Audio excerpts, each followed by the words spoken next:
Hello and welcome to The Last Word. Starting with The Hindu, WikiLeaks exposes have dominated the press this week. So tonight we ask, do they serve any real purpose or do they simply amount to gossip and rumour? My guests are the Associate Editor of The Hindu, Nirupama Subramanian, the former Attorney General and Solicitor General Soli Sorabji, the former President of the Samta Party, Jaya Jaitley, and former Foreign Minister, K. Natwar Singh. Nirupama Subramaniam, let's start with your newspaper, The Hindu's WikiLeaks exposes. Whether we talk about Rajiv Gandhi or Sanjay Gandhi, DMK politicians or George Fernandez, the stories are A, unverified, B, in some cases they are hard to believe, and C, in at least one case, the story seems to be questioned by the author of the cable itself. So beyond publishing what many people consider rumor and gossip, what has The Hindu achieved by publishing these cables? Well, I think it's wrong to dismiss it as rumor and gossip. It's basically what the US diplomat at that particular time was seeing and hearing, and we are reporting that. We are not saying anything more, we are not saying anything less. And I think it's kind of being very dismissive to say that it is rumor, because the Rajiv Gandhi story which you're alluding to was repeated in two, the mention was in two cables separated by a year. So when a person's name comes up in two cables like that, I think it's very hard to ignore. I think no journalist could have ignored that. All right, let's come to Rajiv Gandhi in a moment's time. I'll first take up the George Fernandez story. Jaya Jaitley, you were closely associated with George Fernandez. Given what he thought of America, of capitalism, and of the CIA in particular, is it conceivable even for a moment that he would have sought funds from the CIA or from the French government to organize sabotage activities, which incidentally, in that instance, meant blowing up buildings and bridges? Well, the fact of the matter is that he and his associates, who were part of the Baroda dynamite case, made a very conscious decision not to ask any foreign agency of this nature for any money at all.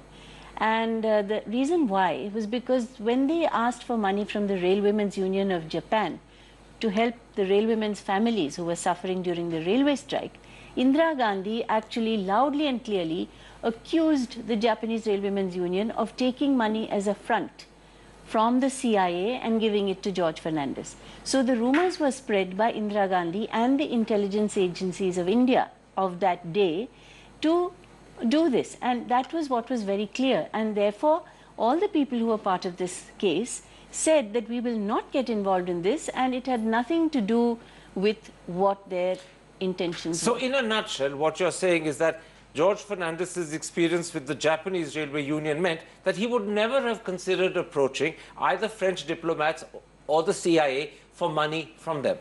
Not at all, never.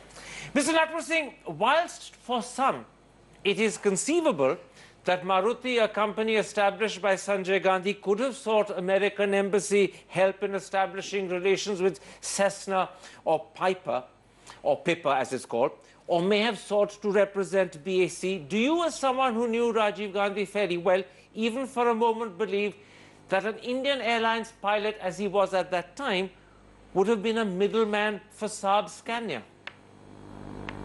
Inconceivable. And I don't know, I think the US embassy, the level of the diplomats serving in India at that time, they were suffering from grave cerebral inadequacy. And these cables come out from the archives of the lamentable Mr. Henry Kissinger, and they're immediately suspect, because we know what his India record is. Apart from anything else, not 75% of the diplomats of the USA would fail the IS-IFS tests. So what you're saying to me is that this is... credit to him. You're saying this is just codswallop, to use a colloquialism? No, it is just tittle-tattle. They should have given... Why don't they add something substantive? This is just nonsensical tittle-tattle. Sorry, Surabji, Mr. Natwar Singh calls it tittle-tattle. A moment ago, I said many people consider it just rumor and gossip. On the other hand, there is an alternate view that expressed by Arun Jaitley, the leader of the opposition in the Rajya Sabha. He says that this is evidence of the fact that an impression did exist in New Delhi in the 1970s, that if anyone wanted to do business with India, they have to come through a particular family. Does Arun Jaitley's view justify the publication of these unverified and so far unproven claims in diplomatic cables?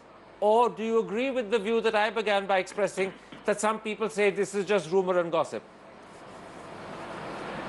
Well, look, Karan, what the person representing the Hindu said, they said we can't dismiss it. All right. But don't glorify it. Don't dignify it. When these are grossly libelous allegations. And if there is no other cogent evidence to back up, and in some cases it's inherently improbable. So I don't understand why we are really giving so much importance to it. Well, look at it as a journalist, you may not dismiss it, but please see it in the context. How do you know it's the correct thing? Where is the context? Do we know some sentences have not been omitted?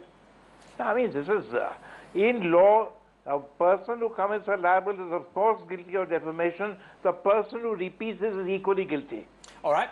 And you say truth is a defense. So what's your evidence of truth? Why do you assume because it's not authentic? Absolutely. Nirupama Subramaniam, let me put a point to the argument you've just heard from Sori Sorabji, and I'll illustrate that point by referring no longer to the Gandhi family or George Fernandez, but to the story your paper had on the front page today when you published a cable which says that K. Rajaram, a former DMK Labour minister, asked a US diplomat in Chennai whether America would support Tamil Nadu if Tamil Nadu were to secede from India.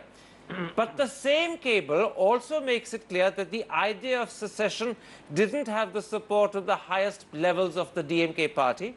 Secondly, that there was no such move in the offing. And thirdly, only young, and therefore I presume junior people were talking about it. Furthermore, Rajaram himself is dead and can't verify the story. So, did this deserve to be on the front page? I just want to respond to a couple of things that were said before. I mean, it's very wrong to see a motive. The cables were not really about, in Rajiv Gandhi's case, they were not about Rajiv Gandhi. They were about the aircraft deal in which the US was very interested because their parts were, the American parts were being used in the SAB I accept aircraft. the cables weren't about Rajiv Gandhi, but the story on your front page was about Rajiv Gandhi. The headline was about Rajiv Gandhi. Similarly, the Fernandez story was about Fernandez. The headline was Fernandez. And today, the front page story is about this alleged DMK attempted secession. Yes, I mean, the DMK had a history of secession, and the minister clearly said that the young people in the party were asking, I mean, there was a mood at that time for making such a move. So there was, I think it was quite valid to put on the front page, the diplomat was just reflecting what he heard, and I mean, think of it as a reporter's job. As a reporter, if you had heard the same thing, excuse me, Karan, I just want to complete this. As a reporter, if you had heard the same thing from Rajaram, would you have said it? Would you have put it out? Or not? Let me answer that to you. If I'd heard the same thing 40 years ago when it was said, no doubt it is a story of significance because he was alive and he could have challenged it and he was a sitting Labour minister in the DMK government. 40 years later, it's hearsay. And all it does is to illustrate one point, that even if it's accurate, Rajaram was a bit of a fool, and an indiscreet one at that. And he made a rather stupid comment to an American who didn't even take him seriously, whilst admitting that senior members in his own party didn't abide by those views, and only junior people, young people, supported this sort of thinking. So I ask you again, it's an interesting snippet, put it somewhere in the background on the last page or in the middle pages, but why as your front page story? Yeah, glorifying it. I think, I think you're getting this wrong.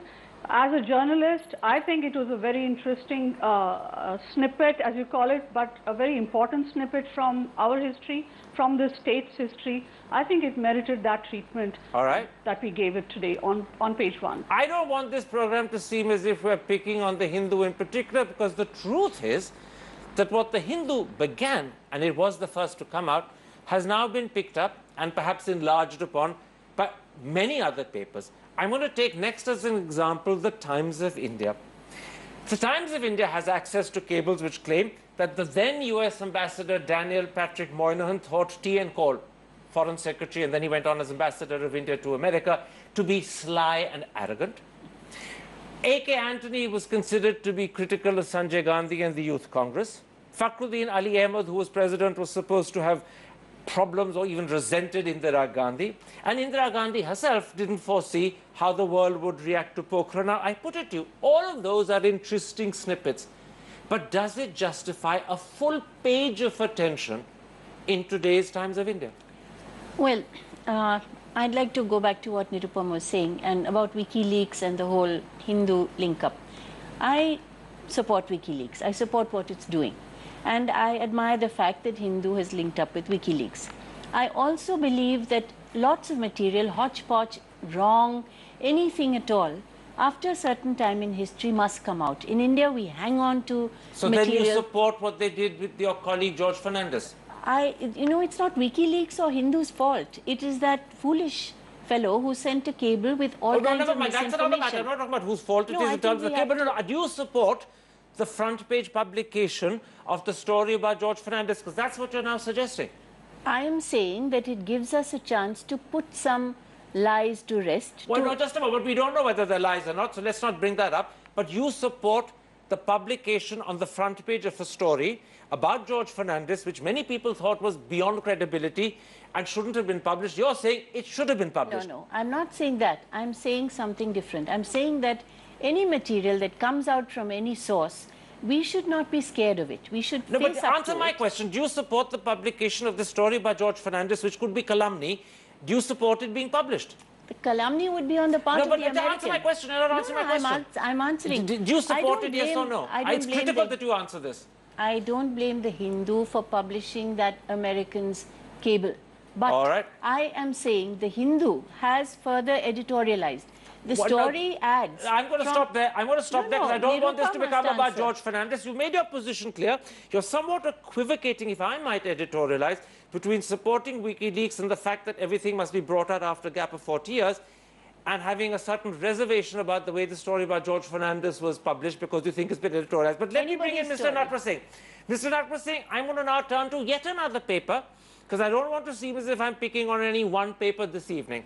The Indian Express. Yesterday, on their front page, they had a lengthy story about how American diplomats thought Ambika Soni was intellectually weak and an ideological will-o'-the-wisp.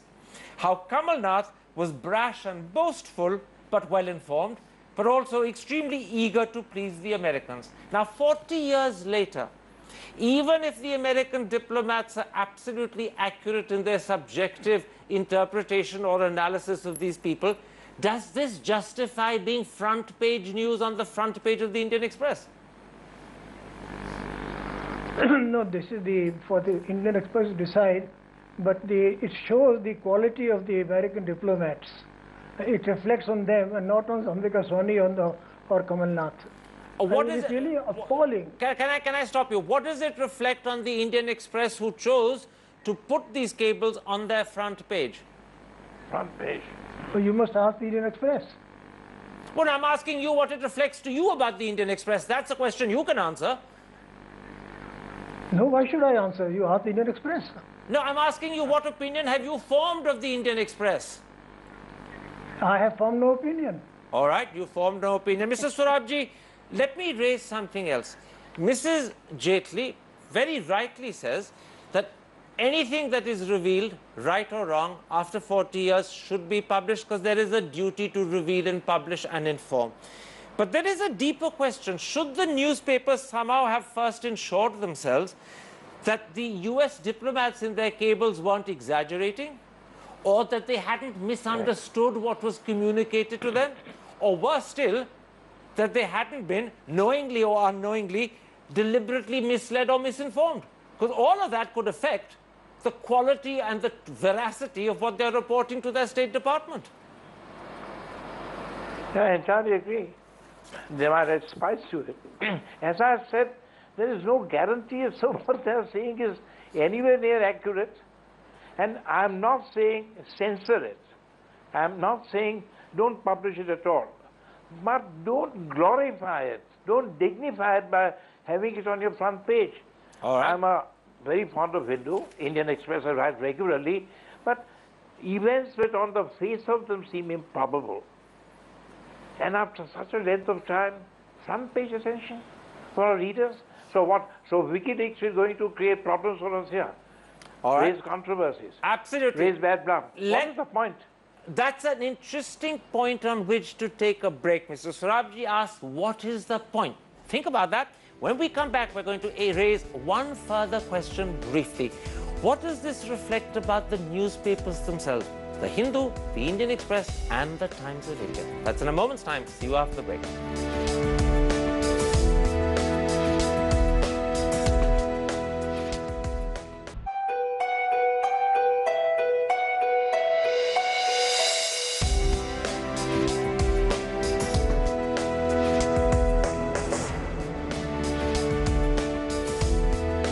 Welcome back to The Last Word. We're discussing this week's Indian Press's WikiLeaks exposes. Nirupa Subramaniam, if you do believe that these were cables that had to be published, do you not have a duty to give the people concerned where they are alive, or their next of kin where they are not, a right of reply? And secondly, should you not have made clear to your readership what steps you've taken to independently verify the stories or the claims in the cables? Look, to the first question, the answer is fairly straightforward. We did not want to contact the person named in those cables in the first instance because we did not want to set off, a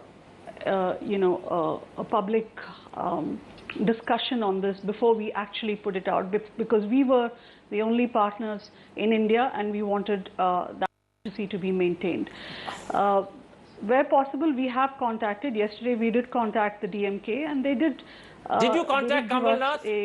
Did you contact Kamal Nath before you published details about him? Did you contact Laila Kabir before you published details about her husband, George Fernandez? And secondly, on the George Fernandez point, even after you published the story, Laila Kabir's correction or refutation was actually given to PTI, not, I trust, sought by you. It was then reduced to a small paragraph and a half on the inside page, not treated with the same importance on the front page. So even in handling that refutation by his wife, did you give it the same equivalent treatment as the original offending story?